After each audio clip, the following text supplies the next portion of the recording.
বিদ্যুৎ নিগম ও ত্রিপুরা শহরে জীবিকা মিশনের সহযোগিতায় আগরতলা পুর নিগম কর্তৃক প্রধানমন্ত্রী সূর্য ঘর মুফত বিজলি যোজনা নিয়ে জনসচেতনতা ও নিবন্ধীকরণ শিবির অনুষ্ঠিত হয় বুধবার।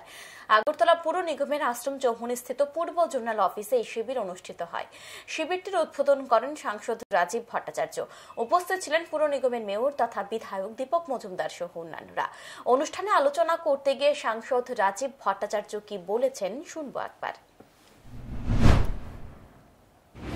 ভারতবর্ষের যশস্বী প্রধানমন্ত্রী নরেন্দ্র মোদীজি এখন নতুন করে একটা রিনিউয়েবল এনার্জি, আমাদের ভারতবর্ষকে এই রিনিউয়েবল এনার্জির দিকে এগিয়ে নেওয়া যাওয়ার জন্য একটা প্রয়াস করছে।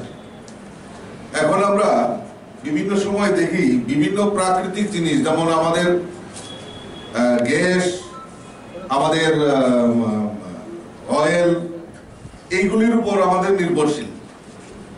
পরিবহন ক্ষেত্রেই হোক, বিদ্যুতের ক্ষেত্রেই হোক, আমরা এইগুলির উপর আমরা নির্ভরশীল হয়ে গেছি।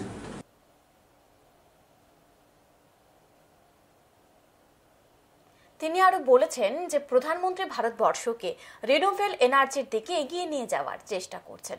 এখন সময় বিরতি, সঙ্গে থাকুন।